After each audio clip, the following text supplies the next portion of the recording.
May papuntahan kami mamaya, kakagising lang namin at nagwawalis agad si Jess. Kaya maglinis muna tayo bago tayo umalis. Ito na si Madam Walis. Good morning. Nagwawalis siya dito sa munting halamanan namin. May mga tanim na palang talong. Oo. Ang dami palang talong dito, no? Ayun, no? Talong. Oh, sarap yan. All the way. Ituwarta natin yan, no?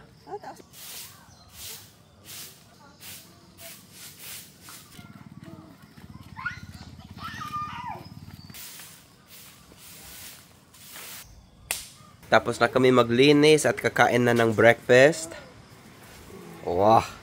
May pancake, tinapay, ito ang palaman, cheese whiz at peanut butter. Siyempre, hindi mawawala ang pansit canton. O, pansit canton, baka naman. At meron tayong dalawang bisita ngayon. Si Ayan, tsaka si Hare. Pinsan ni Jess. Kain na tayo.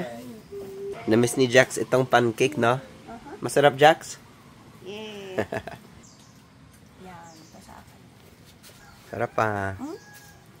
Ito ang balanced breakfast ko. Ito ang cheese whiz sandwich ko. Tapos pancake at pancit canton. Nag-imas.